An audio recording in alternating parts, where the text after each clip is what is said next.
Number 4، دنیا میں رحمت دو جہاں اور کون ہے، جس کی نہیں نظیر وہ تنہا تم ہی تو ہو۔ اس کی تشریح کرتے ہیں۔ اس نظم کے شاعر مولانا ظفر علی خان، ان کی شخصیت کے کئی پہلو ہیں۔ وہ ایک عظیم شاعر بھی تھے اور بیک وقت قادر الکلام اور کامل الفن شاعر، صاحب اسلوب ادیب پاک، صحافی، جگردار سیاستدان اور بے مثل خطیب تھے۔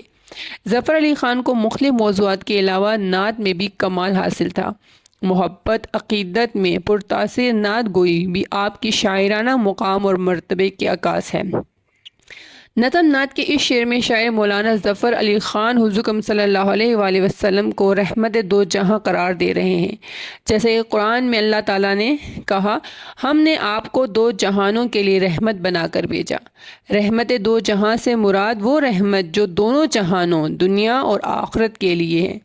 رسول اللہ صلی اللہ علیہ وآلہ وسلم کو اللہ تعالیٰ نے محض انسانوں کے لیے اور انسانوں کی دنیا کے اشیاء کے لیے رحمت بنا کر نہیں بھیجا، بلکہ آسمانوں کی مخلوقات یعنی فرشتوں کے لیے بھی رحمت بنا کر بھیجا۔ آپ صلی اللہ علیہ وآلہ وسلم سراپا رحمت ہے۔ نبی کریم صلی اللہ علیہ وآلہ وسلم کی ذات سراپا شفقت، محبت اور ہدایت ہے، جس کی آمد سے ظلمتیں چھٹ گئیں اور انسانیت کو رشد و ہدایت کا نور ملا۔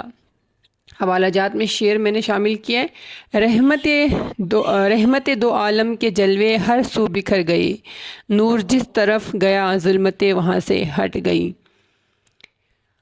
نبی کریم صلی اللہ علیہ وآلہ وسلم اخلاق حسنہ کا اعلیٰ ترین نمونہ تھے۔ آپ صلی اللہ علیہ وآلہ وسلم کی سچائی، حلم، عفو درگزر، انکساری اور رحم دلی نے انسانیت کو اخلاق کا درس دیا۔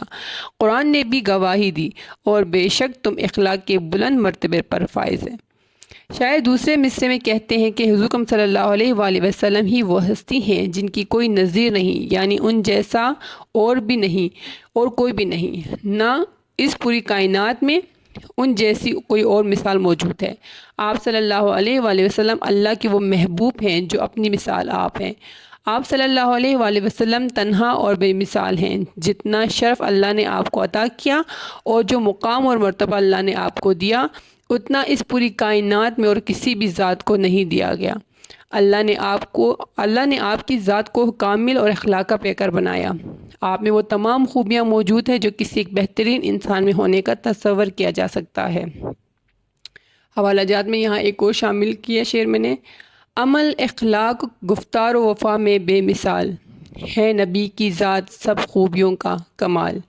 یہ آپ کے شعر نمبر 4 کی تشریح یہاں پر مکمل کرتی ہوں۔ امید کرتی ہوں کہ آپ کو اس کی سمجھ آ گئی ہوگی اور اس کی مدد سے آپ کی تشریح بھی کافی حد تک اچھی اور معیاری ہوگی۔ اگلی ویڈیو تک اللہ حافظ۔